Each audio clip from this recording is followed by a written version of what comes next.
आवाज़ की दुनिया के चाहने वाले सभी दोस्तों का स्टडी विद फौजी फैमिली में मैं कमांडो आर के नायक आप सभी का हार्दिक स्वागत करता हूं, अभिनंदन करता हूं। उम्मीद करता हूं दोस्तों आप सब बिल्कुल ठीक होंगे, आप सबकी तैयारी बहुत अच्छी चल रही होगी।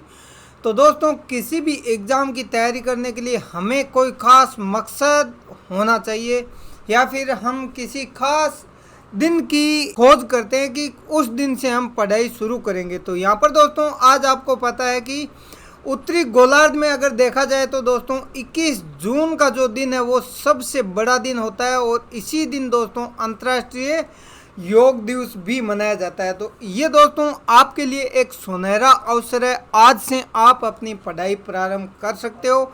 जैसा कि दोस्तों मैंने वीडियो सीरीज प्रारंभ कर दी है एक नई, आज के दिन बढ़ते कदम सफलता की ओर।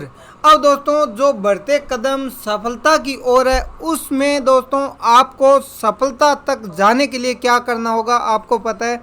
आप जिस भी एग्ज़ाम की तैयारी कर रहे हैं, जो भी टारगेट आपने चुना है वहाँ तक पहुँचने के लिए आपको कठोर मेहनत करनी पड़ेगी। उसके लिए दोस्तों कोई भी शॉर्टकट विकल्प नहीं है, उसके लिए आपको मेहनत करनी होगी। तो चलिए दोस्तों आज का पहला क्वेश्चन यहाँ पर हम देख लेते हैं, क्वेश्चन किस टाइप से एग्ज़ाम में पूछे जाते हैं।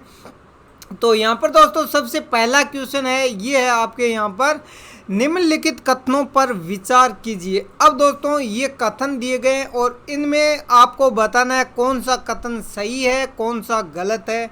तो यहाँ पर सबसे पहले दोस्तों राज्यसभा एक स्थायी सदन है, नंबर 1 कथन। नंबर 2 में दोस्तों संविधान में राज्यसभा के सदस्यों की पदावधि 6 वर्ष निर्धारित की गई है।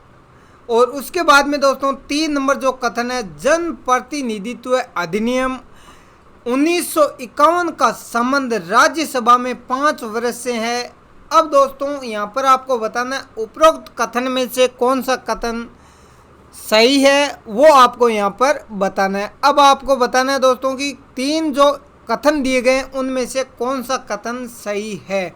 तो यहाँ पर दोस्तों सबसे पहले आप देखिए आपको कौन सा कथन सही लग रहा है। अगर आपको लग रहा है कि ये कथन सही है तो दोस्तों आप कमेंट बॉक्स में इसका आंसर दे सकते हैं। तो चलिए दोस्तों आशा करता हूँ आपने कोशिश की होगी कि इसमें से राइट आंसर केवल 1, केवल 3, केवल 1 और 2 या फिर केवल 2, कौन सा राइट आंसर होगा वो दोस्तों आपने अपनी तरफ से कोशिश की होगी। लेकिन दोस्तों मैं यहाँ पर इसका राइट आंसर बता देता हूँ, आप मिला लीजिए अपने आंसर से, क्या आपका आंसर राइट है या फिर रॉन्ग है।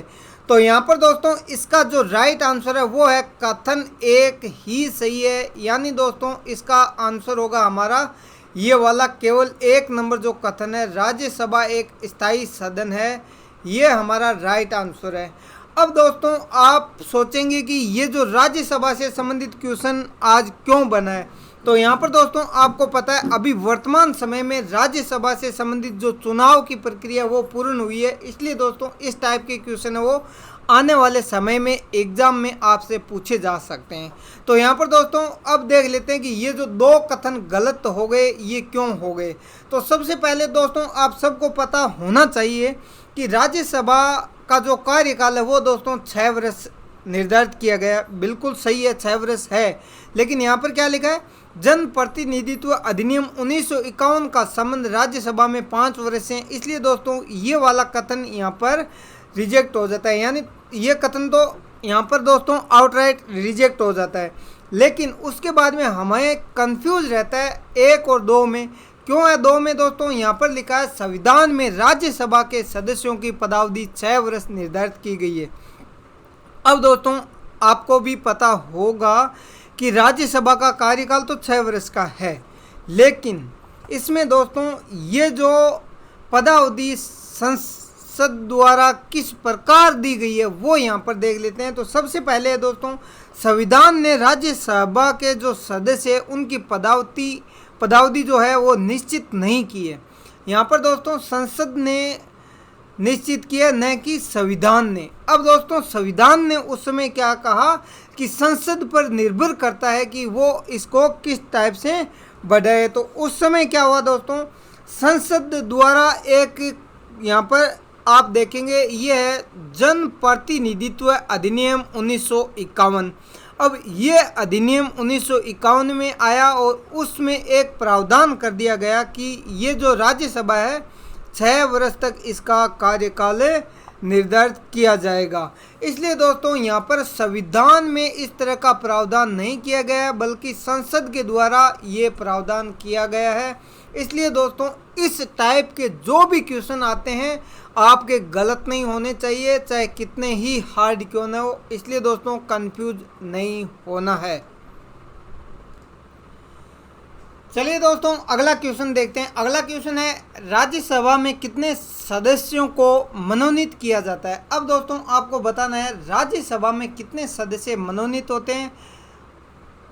आपको यहाँ पर दिए गए ऑप्शन में से बताना है। ऑप्शन ए में 2, बी में 14 और सी में है दोस्तों 12 और यहाँ पर डी के अंदर है 3। अब दोस्तों आपको बताना है कि कितने सदस्य राज्यसभा में मनोनीत किए जाते हैं। तो ये दोस्तों आपको बता देता हूँ मैं, 12 सदस्य राज्यसभा में मनोनीत किए जाते हैं और 2 किए जाते हैं दोस्तों लोकसभा में। अब दोस्तों ये तो हो गए 2 लोकसभा में और ये हो गए दोस्तों राज्यसभा में। अब ये सदस्य, अब दोस्तों अगर क्वेश्चन आपसे इस टाइप में पूछ लिया जाए कि ये जो लोकसभा और राज्यसभा दोनों में कितने सदस्य मनोनीत होते हैं, तब दोस्तों आपको पता है ये होते हैं 14 सदस्य मनोनीत। अब दोस्तों इससे पहले मैंने हिस्ट्री में आपको अच्छे से बताया था ये जो मनोनीत करने की जो शक्ति है, सबसे पहले दोस्तों एक अधिनियम आया था, उसके माध्यम से भारत में ये प्रक्रिया प्रारंभ की गई थी। अब आपको बताना है उस अधिनियम के बारे में कि वो अधिनियम कब आया था और उस समय दोस्तों 3 जो महत्वपूर्ण व्यक्ति थे या फिर राजा थे उस समय के, उनको मनोनीत किया गया था। जिसमें दोस्तों मैं आपको बता देता हूँ पटियाला के महाराजा भी थे साथ में और सर दिनकर राव भी थे। और बाकी दोस्तों आपको उसके बारे में अगर पता है तो बताइए और नहीं पता है तो दोस्तों आप हिस्ट्री के जो वीडियो है उनको देख के वहाँ पर कवर कीजिए ताकि आपका रिवीजन भी हो जाएगा और आने वाले समय में कोई भी क्वेश्चन अगर पूछा जाएगा तो आपका गलत नहीं होगा।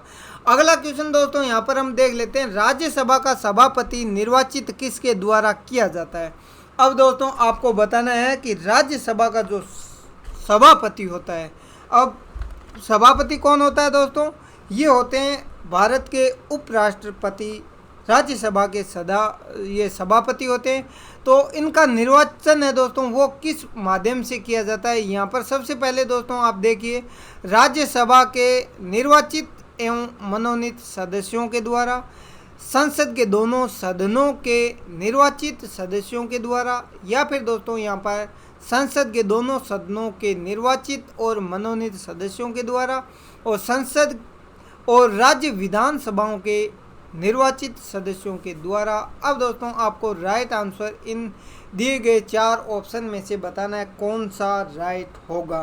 तो यहाँ पर दोस्तों आपको मैं बता देता हूँ दोस्तों, ये जो सी वाला है ये होगा आपका राइट, इसका राइट आंसर ये है दोस्तों, संसद के दोनों सदन है लोकसभा और राज्यसभा, उसमें निर्वाचित सदस्य भी भाग लेते हैं और मनोनीत सदस्य भी भाग लेते हैं। किसके चुनाव में, उपराष्ट्रपति यानी जो राज्यसभा का सभापति होता है उसके। लेकिन दोस्तों राष्ट्रपति का जो इलेक्शन होता है उसमें ये स्थिति इसके विपरीत हो जाती है और इनका चुनाव किस प्रकार होता है दोस्तों, अप्रत्यक्ष निर्वाचन जो पद्धति होती है उसके माध्यम से इनका निर्वाचन होता है। लेकिन दोस्तों आपको पता होगा राष्ट्रपति का जो चुनाव होता है उसमें जो मनोनीत सदस्य होते हैं वो भाग नहीं लेते हैं। इसलिए दोस्तों इससे संबंधित भी अगर क्वेश्चन किसी भी टाइप से पूछा जाए तो आपका गलत नहीं होना चाहिए। अब दोस्तों अगला क्वेश्चन यहाँ पर देख लेते हैं, राज्यसभा के उपसभापति के संदर्भ में निम्नलिखित कथनों पर विचार कीजिए। अब दोस्तों पहला कथन है यहाँ पर, उपसभापति का पद रिक्त होने की स्थिति में राष्ट्रपति रिक्त पद को भरने हेतु सदन के वरिष्ठ सदस्य की नियुक्ति करता है। और जो सेकंड स्टेटमेंट है वो है दोस्तों यहाँ पर उप सभापति के रूप में निर्वाचित होने के लिए न्यूनतम आयु 30 वर्ष होनी चाहिए। और तीसरा जो कथन है वो है दोस्तों यहाँ पर सभापति के अधीनस्थ होने के नाते उप सभापति प्रत्यक्ष रूप से सभापति और राज्यसभा के प्रति उत्तरदायी होता है। अब दोस्तों उपरोक्त जो कथन है उनमें से आपको बताना है कौन सा कथन सही है। कथन 1, 2, 3 या फिर दोस्तों तीनों, इनमें से कौन सा राइट आंसर होगा वो आपको कमेंट बॉक्स में बताना है। चलिए दोस्तों, आशा करता हूँ आपने कमेंट बॉक्स में देने की कोशिश की होगी या फिर दोस्तों आपने इसके आंसर तक पहुँच गए होंगे। और अब दोस्तों मैं आपको इसका राइट आंसर बता देता हूँ। तो इसका जो राइट आंसर है वो है दोस्तों केवल 2। यानी दोस्तों इसका जो उप सभापति के रूप में निर्वाचित होने की जो न्यूनतम आयु निर्धारित की गई है वो 30 वर्ष है। तो अब ये जो 2 गलत हो गए हैं वो क्यों हुए हैं गलत, वो देख लेते हैं दोस्तों। उप सभापति का पद रिक्त होने की स्थिति में राष्ट्रपति रिक्त पद को भरने के लिए वरिष्ठ सदस्य की नियुक्ति नहीं कर सकता। क्यों नहीं कर सकता दोस्तों? क्योंकि राज्यसभा के जो सदस्य होते हैं वही उसका चुनाव करते हैं। इसलिए दोस्तों ये गलत है कि राष्ट्रपति जिसको सीनियर जो लग रहा है, वरिष्ठ जो लग रहा है उसी को बिठा दे, ऐसा बिल्कुल भी प्रावधान नहीं किया गया। इसलिए दोस्तों ये कथन गलत हो जाता है। उसके बाद में दोस्तों ये देख लेते हैं यहाँ पर कि ये सभापति के अधीनस्थ होने के नाते उप सभापति प्रत्यक्ष रूप से, अब दोस्तों उप सभापति अधीनस्थ होने के नाते क्या ये सभापति और राज्यसभा के प्रति उत्तरदायी होता है? तो दोस्तों ये भी गलत है, क्योंकि उप सभापति सभापति के अधीन नहीं होता है।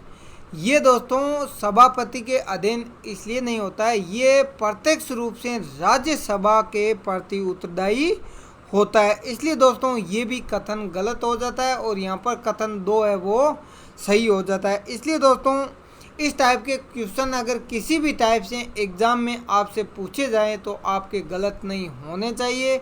और ये तभी संभव है दोस्तों जब आप अच्छे से तैयारी करेंगे। और अगला क्वेश्चन दोस्तों यहाँ पर हम देख लेते हैं। सबसे पहले है आपके यहाँ पर किस संविधान संशोधन के माध्यम से देश में दल बदल विरोधी कानून पारित किया गया? अब दोस्तों आपको बताना है कि कौन सा संविधान संशोधन किया गया था जिसके द्वारा देश के अंदर दल बदल से संबंधित कानून दोस्तों वो पारित किया गया। अब यहाँ पर दोस्तों आप देख पा रहे हैं, एक तो है 52वां और उसके बाद में दोस्तों आप देखेंगे यहाँ पर 42वां और 44वां, 92वां या फिर 52वां। इनमें से आपको वो आंसर बताना है दोस्तों जो सही है। तो यहाँ पर दोस्तों आप कमेंट बॉक्स में दीजिए आंसर, क्योंकि कमेंट बॉक्स में जब आंसर देंगे आप तो उससे क्या होगा, आपका रिवीजन होता रहेगा। तो चलिए दोस्तों मैं यहाँ पर बता देता हूँ आपको। इसका राइट आंसर होगा दोस्तों 52वां संविधान संशोधन जो हुआ था या फिर 52वां जो कानून आया था दोस्तों, विधेयक आया था, ये किससे संबंधित था? दल बदल विरोधी से। अब दोस्तों आप यहाँ पर देखेंगे ये कब की घटना है दोस्तों? 1985। यहाँ पर दोस्तों अगर सन पूछा जाए तो 1985 के अंदर ये बना था। और दल बदल जो कानून है वो कौन सी अनुसूची में, अगर इस टाइप से क्वेश्चन पूछ लिया जाए तो दोस्तों वो है आपके 10वीं अनुसूची। यानी दोस्तों जो 10वीं अनुसूची है उसमें दल बदल कानून है, उससे संबंधित प्रावधान यहाँ पर किया गया है। तो ये दोस्तों 10वीं अनुसूची है। अब दोस्तों ज़रूरत पड़ने पर क्या होता है, विधायकों और सांसदों को जोड़ तोड़कर जो सरकार बनाने की प्रक्रिया होती है उससे क्या होता है, कभी सरकार गिर जाती है, कभी किसी की बन जाती है। तो इस प्रकार दोस्तों जो दल बदलू होते हैं उनको रोकने के लिए क्या किया जाता है दोस्तों, इस प्रकार का कानून लाया जाता है। क्योंकि दोस्तों कुछ ऐसे व्यक्ति होते हैं जो बाहरी दिखावा करके दिखावे में कुछ और करते हैं, लेकिन दोस्तों उनके अंदर क्या होता है, कुछ लोभ लालच आ जाता है और उसी के चलते वो क्या कर देते हैं, अपना दल बदल लेते हैं। इसलिए दोस्तों इस तरह के जो थे व्यक्ति, उन पर अंकुश लगाने के लिए इस तरह का कानून लाया गया। तो ये दोस्तों इससे संबंधित महत्वपूर्ण जानकारी थी। आपको पता है दोस्तों, एक आयाराम गयाराम, ये 1960 और 70 के दशक में बहुत ज़्यादा प्रचलित थी। इससे क्या होता था दोस्तों, सरकारें वो गिरती जा रही थी। और अब दोस्तों अगला जो क्वेश्चन है वो आप यहाँ पर देखेंगे, Aryabhatta research institute of observation sciences कहाँ पर स्थित है। इसका राइट आंसर दोस्तों दिए गए ऑप्शन में से आप बताना है।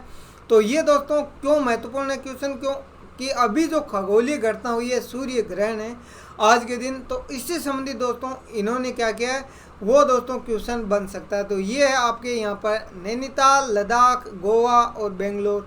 तो इसका राइट आंसर होगा दोस्तों नैनीताल के अंदर ये है। और इसकी जो स्थापना है वो कब की गई दोस्तों, अगर इस टाइप से क्वेश्चन पूछा जाए तो ये है दोस्तों आपके 1954 में, यानी दोस्तों 1954 में इसकी स्थापना की गई थी 1954 में। तो ये दोस्तों इसका राइट आंसर हो गया। अगर दोस्तों किसी भी क्वेश्चन का आंसर आपको लग रहा है कि ये एग्ज़ाम में आने वाला है, तो दोस्तों उसके एक ही क्वेश्चन से हम कितने क्वेश्चन याद कर रहे हैं, तो वो दोस्तों आपको अच्छे से याद होना चाहिए।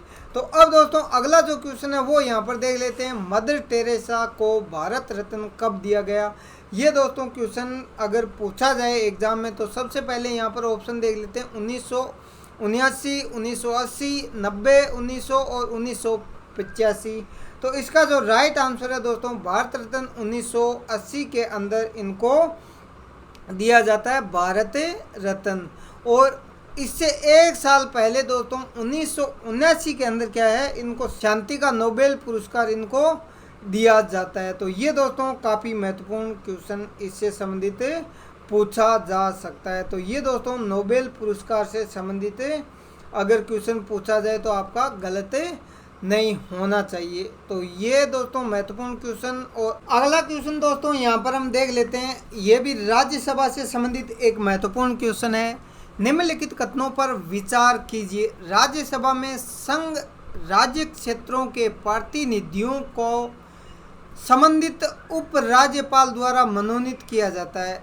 क्या ये कथन सही है? या फिर दोस्तों सेकंड नंबर स्टेटमेंट है यहाँ पर, राज्यसभा में राज्यों के प्रतिनिधियों को केवल राज्य विधानसभा के निर्वाचित सदस्यों द्वारा ही निर्वाचित किया जाता है।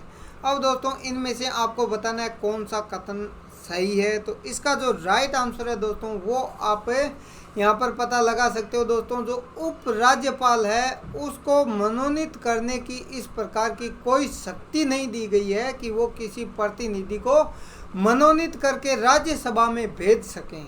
इसलिए दोस्तों यहाँ पर कथन जो दो है, केवल दो, ये हमारा कथन सही होगा। अब दोस्तों आपको बताना है यहाँ पर केंद्र शासित प्रदेश में कौन कौन से ऐसे प्रदेश है जो राज्यसभा में उनके सदस्य आते हैं। तो ये दोस्तों आप यहाँ पर देखेंगे, एक तो है दिल्ली और एक है दोस्तों यहाँ पर पुडुचेरी। तो ये दोस्तों काफ़ी महत्वपूर्ण है क्वेश्चन, एग्जाम में आने वाले समय में इस टाइप के क्वेश्चन आपसे पूछे जा सकते हैं। अब दोस्तों अगला और आज का आखिरी जो क्वेश्चन है वो देख लेते हैं दोस्तों, वो है यहाँ पर राज्यसभा के संदर्भ में निम्नलिखित कथनों पर विचार कीजिए। ये भी दोस्तों एक राज्यसभा से संबंधित महत्वपूर्ण क्वेश्चन है। इस बार दोस्तों राज्यसभा के जो चुनाव हुए हैं, इसलिए दोस्तों ये काफ़ी महत्वपूर्ण क्वेश्चन है और इससे संबंधित दोस्तों आपसे एग्जाम में क्वेश्चन है वो पूछा जा सकता है। तो यहाँ पर दोस्तों अनुसूचित जाति और जनजाति के आरक्षण से संबंधित कुछ महत्वपूर्ण क्वेश्चन यहाँ पर बनाया गया है। राज्यसभा के संदर्भ में निम्नलिखित कथनों पर विचार कीजिए। अब दोस्तों यहाँ पर फर्स्ट कथन है, राज्यसभा में अनुसूचित जातियों और अनुसूचित जनजातियों के लिए सीटों के आरक्षण से संबंधित कोई संवैधानिक प्रावधान नहीं है। यहाँ पर दोस्तों ये है पहला कथन। और दूसरा कथन है, सीटों का बंटवारा प्रत्येक राज्य की जनसंख्या आधारित होता है। अब दोस्तों आपको बताना है निम्नलिखित कथनों में से कौन सा कथन सही है। अब यहाँ पर आपको बताना है केवल एक, केवल दो, या फिर उपयुक्त दोनों, यानी एक और दो दोनों, या फिर इनमें से कोई नहीं। अब दोस्तों आप यहाँ पर देख पा रहे हैं कि ये जो आरक्षण का प्रावधान है किया गया है या नहीं किया गया है। तो यहाँ पर दोस्तों इसका राइट आंसर आप कमेंट बॉक्स में दीजिए। तब तक दोस्तों मैं आपको बता देता हूँ यहाँ पर जो इसका राइट आंसर है वो है दोस्तों ये जो सी में दे रखा है यहाँ पर उपयुक्त दोनों। यहाँ पर दोनों ही सही है। क्यों है दोस्तों, राज्यसभा में कोई भी प्रकार का आरक्षण का है जो संवैधानिक प्रावधान नहीं किया गया है, और सीटों का जो बंटवारा है वो प्रत्येक राज्य की जनसंख्या पर निर्भर करता है। बल्कि दोस्तों यूएसए में कैसा सिस्टम है आपने देखा होगा दोस्तों, जो अमेरिका है वहाँ पर कुछ सिस्टम अलग है।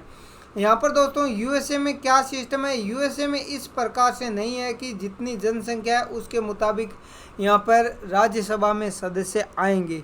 यहाँ पर दोस्तों जो अमेरिका का सीनेट है, जिसको राज्यसभा हम यहाँ पर राज्यसभा कहते हैं, वहाँ पर सीनेट कहते हैं, वहाँ पर दोस्तों समान प्रतिनिधि तो प्राप्त है किनको, राज्यों को।